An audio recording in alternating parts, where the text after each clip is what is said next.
এশার পর থেকে নিয়ে ফজর পর্যন্ত সময়ে আল্লাহর নবী 11 রাকাত রাতের সালাত আদায় করতেন। 11 রাকাত। কখন থেকে কখন? এশার থেকে নিয়ে ফজর পর্যন্ত। তাহাজ্জুদ পড়ার সময় শুরু হয়ে যায় এশার পর থেকেই ফজর পর্যন্ত সময়। হ্যাঁ, রাত 3 ভাগের 2 ভাগ পার হওয়ার পরে মানুষ পড়ুক, এটা সবচেয়ে উত্তম। কিন্তু সময় শুরু হয়ে যায় কখন থেকে? এশার পর থেকে না ফজর আজান পর্যন্ত।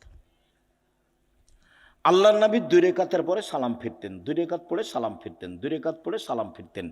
1 রাকাত বিতির পড়তেন। 1 রাকাতের হাদিস অনেক বেশি। আপনার জন্য বইটা লিখেছিলাম, রাসূল সাল্লাল্লাহু আলাইহি ওয়াসাল্লামের সালাত বনাম প্রচলিত সালাত। আপনি নিয়ে পড়েন কিনা সেটা আমি জানি না। কৃপণতা দেখায়েন না, ফল ভালো হবে না। 16,000 পত্রিকা ছাপানো হয়, ওটা নয়, ওখানে টাকসাল নাই, ওখানে সব কিছু মেশিন দেওয়া হয় না। মানুষ আছে, কর্মচারী আছে, টাকা খরচ করেন আপনি। অতএব আপনি পড়বেন। 50টা প্রশ্নের উত্তর আছে। আমি পরিশ্রম করি আপনার জন্য দিনরাত। আলেম ওলামা আছে, প্রেস আছে, টাকা পয়সা খরচ হয়। এমনি অনেক বই আছে, তার মধ্যে আল ইতিসাম পত্রিকা, জামিয়া সালাফের মুখপাত্র পত্রিকা। 20, 25, 30 টাকা আপনার কাছে ভারী হোক, এটা আমি চাই না, এটা আমি কামনা করিনি। আমি মনে করছি বই কিনবেন, পড়বেন, বন্ধু বান্ধব আত্মীয় স্বজন খালা ফুফু সবকে দিবেন, যারা আছে আত্মীয় স্বজন তাদেরকে দিবেন। যে আব্দুল রাজ্জাক সাহেব সালাতের পর বইটা লিখেছেন, দেখেন তো, 1 রাকাত বেতের, 3 রাকাতের হাদিস বোখারি মুসলিম, 5 রাকাতের হাদিস বোখারি মুসলিম, সব একটানা। 3 রাকাত একটানা, 5 রাকাত একটানা। বিকল্প কি সেটা আপনাকে আমি বলতে চাইনি। আমি আপনাকে বলতে চাইছি বোখারি মুসলিমের হাদিস এইভাবে। বুঝাতে পারিনি মনে হয়। সম্মানিত দিনী ভাই বোন, উমামা বাহেলি রাদিয়াল্লাহু তাআলা আনহু বলেন, রাসূল সাল্লাল্লাহু আলাইহি সাল্লাম বলেছেন, আলাইকুম বিকিয়ামিল লাইল, পৃথিবীর মানুষ, তোমাদের রাতে সালাত আদায় করা জরুরি। আল্লাহ নবী বলছেন, আমি বলিনি এই কথা। পৃথিবীর মানুষ, মহিলা পুরুষ, তোমাদের রাতে সালাত আদায় করা জরুরি। কেন? হুয়া কুরবাতুন লাকুম ইলা রাব্বিকুম, রাতে সালাত আদায় করলে তোমরা তোমাদের প্রতিপালকের নিকটে হতে পারো। রাতে সালাত আদায় করলে তোমরা তোমাদের প্রতিপালকের নিকটে হতে পারো। 2, মুকাফফিরাতুন লিসায়াত, রাতে সালাত আদায় করলে পাপ মিটে যায়। 3, মানহাতুন আলিল ইসম, রাতে সালাত আদায় করলে আপনার থেকে পাপ দূরে সরে যায়। যারা খুব চেষ্টা করছে পাপ ঠেকাতে পারছে না, আব্দুর রাজ্জাক বিন ইউসুফের বক্তব্য শুনে কতবার যে কান ধরে কসম করলো আর কোনোদিন কোনো মেয়ের সাথে কথা বলবো না, কিন্তু টিকতে পারে না। 2 মাস 4 মাস পরে কথা বলে। বিড়ি সিগারেট খাবো না, তো 2 দিন 4 দিন পরে আবার শুরু করে। দোকানে বসে আড্ডা পিটবো না, সপ্তাহ পার হয়নি, পরের দিন দেখছে দোকানের সামনে বসে আছে। তাহলে বুদ্ধি কি? বহু ছেলে, বহু লোক বলে আমাকে, আব্দুর রাজ্জাক সাহেব টিকতে পারি না, কোনো পথ আছে? ভাইজান, আমি তো আর কোনো জাদুমন্ত্র দিতে পারছি না, পথ এটাই। তাহলে রাতে উঠে 2 রাকাত সালাত আদায় করে আল্লাহকে বলেন। যদি মনে করেন যে এখনই বন্ধ করে, তাহলে এভাবে উঠাবেন। আর যদি বলো বন্ধ করেন, তাহলে এভাবে উঠাবেন। চাপ দিয়ে বলতে হবে, বন্ধ করতেই হবে। বন্ধ করবো না মানে করতেই হবে। তুমি তো পারো, তুমি তো এমন সত্তা নও যে পারবা না, তবু আমি বলছি। তার নাম হলো আজিজ, ওর নাম পরাক্রমশালী। ওর নাম কি? আজিজ, পরাক্রমশালী, তাকে কেউ ঠেকাতে পারে না। কাদির, সব কিছু করতে পারে। তো সবই যে পারো, আমি বলছি আমি একটা মানুষ, আমি পাপ করতে চাই না, তুমি বন্ধ করবা না কেন? তুমি শক্তিতে বন্ধ করে দাও। আপনি খুব চাপ দিয়ে বলবেন, হাত তুলে বলবেন, খুব বিনয়ের সাথে কান্নাকাটি করে চাপ দিবেন, বন্ধ হবে ইনশাল্লাহ, হবেই। রাতে সালাত আদায় করলে 3টে। আমর ইবনে আব্বাস রাদিয়াল্লাহু তাআলা আনহু বলেন, রাসূল সাল্লাল্লাহু আলাইহি সাল্লাম বলেছেন, আকরাবু মা ইয়াকুনুর রাব্বু ইলাল আবদে ফিল লাইলিল আখির, রাত যখন 3 ভাগের 2 ভাগ পার হয়ে যায় তখন আল্লাহ সবচেয়ে মানুষের নিকটে হয়ে যায়। রাতের 3 ভাগের 2 ভাগ পার হয়ে গেলে আল্লাহ মানুষের নিকটে হয়ে যান।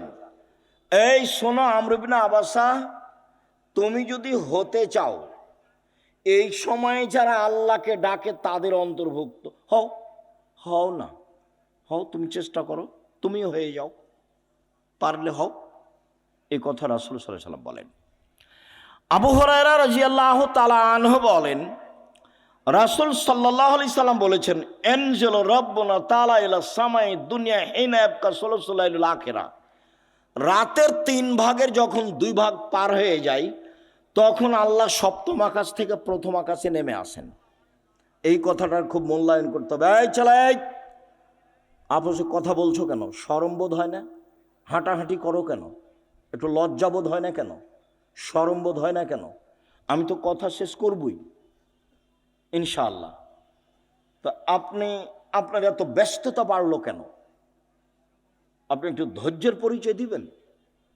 রাতের 3 ভাগের 2 ভাগ পার হলে আল্লাহ সপ্তম আকাশ থেকে প্রথম আকাশে নেমে আসেন। নেমে এসে বলেন, মায়ে সোলনি ফাউতিয়াহু, কে কি চায়, যে যা চায় আমি তাকে তাই দিলাম।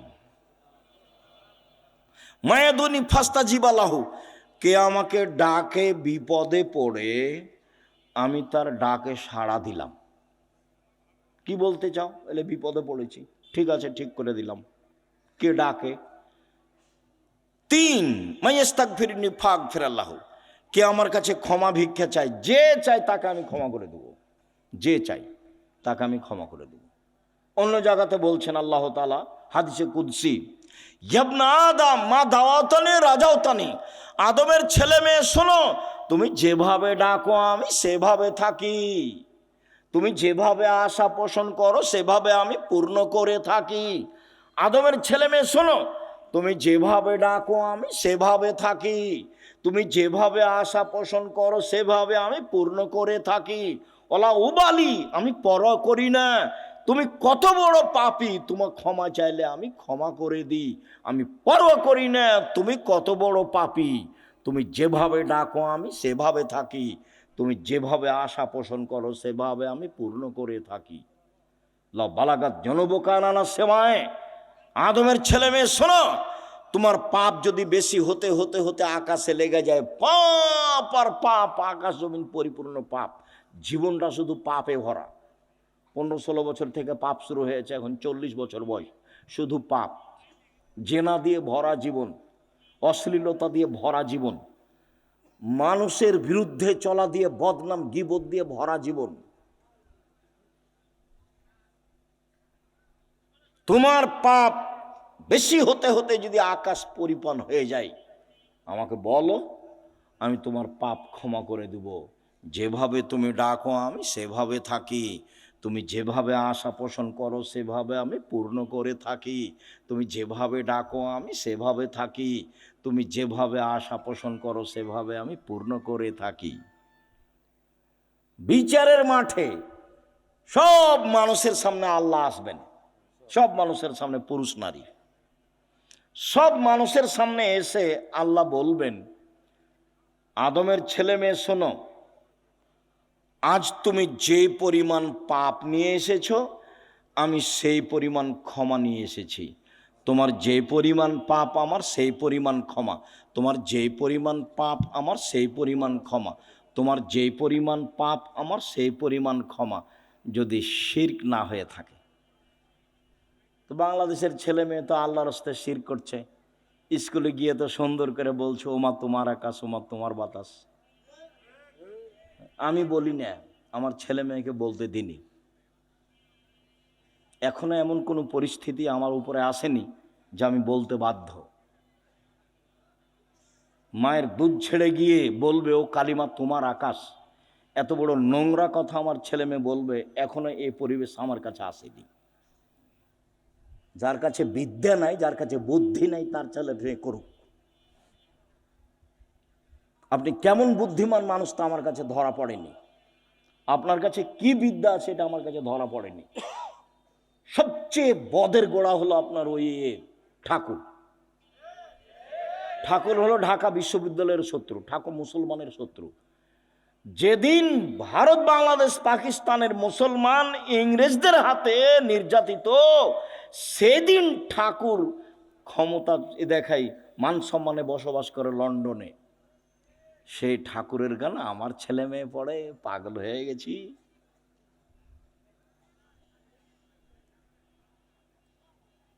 এ তো অবাক হয়ে গেল। এই তো নিজের ঘরের ওই কি বলছে গো, ব্রয়লার মুরগি জ্বালিয়ে দিয়ে ইন্ডিয়া থেকে মুরগি নিয়ে আসতে হবে। মানে মাথায় গোবর আছে। নিজের মুরগি কি করতে হবে, জ্বালিয়ে দিতে হবে, তো ওখান থেকে ডিম আনতে হবে। এত উল্টা বুদ্ধি, এটাও একটা উল্টা বুদ্ধি। চেষ্টা করো না কেন? কই বাগমারের ছেলে মেয়ে নাকি জেনারেল লাইনে পড়ে ইঞ্জিনিয়ার হয়ে, বড় ডাক্তার হয়ে জাতির উপকার করেছে। কোথায় উপকার করেছে? পুঠিয়া থানা না? তো পুঠিয়া থানার ছেলে মেয়েরা খুব ভালো পড়াশোনা করেছে, অনেক কিছু করেছে। আমি তো বলছি প্রায় 30 বছর থেকে, আমি তো 30 বছরের ওই সেই কত বালানগরে এসেছিলাম বহুদিন আগে, সেদিন আমি বলেছি তোর বাপের আকাশ। সব সময় বলছি, আমি তো ঘৃণা জানাই। সম্মানিত দিনী ভাই বোন, রাতে উঠে আল্লাহকে কিছু বলতে হবে। আল্লাহ আমার আর আপনার কথা শোনার জন্য প্রতীক্ষমান। আল্লাহ নেমে আসেন আমার কথা শোনার জন্য, আর আমি ঘুমিয়ে থাকি, তাহলে এটা কেমন হলো? বুঝাতে পারলাম না কথা মনে হয়। আল্লাহ নেমে আসেন আমার জন্য, আর আমি কি করি? ঘুমিয়ে থাকি।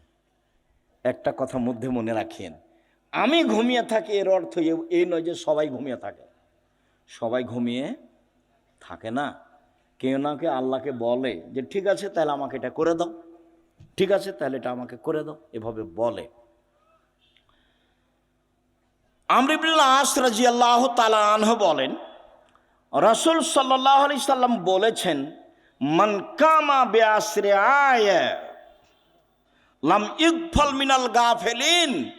কেউ যদি রাতে উঠে 10টা আয়াত পড়ে, 10টা, তাহলে সে গাফেল নয়, এটা লিখে দেওয়া হবে। 2, মান কামা বে মিআয়া কুতিবা মিনাল কানিতিন।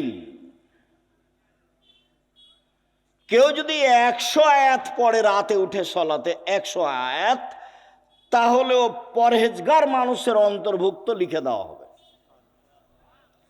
অমান কামা বে আলফে আয়া, কেউ যদি রাতে 1000 আয়াত পড়ে কুতিবা মিনাল মুকান্তিরিন, তাহলে পৃথিবীতে সর্বোচ্চ মর্যাদার অধিকারী যারা, তাদের সাথে এও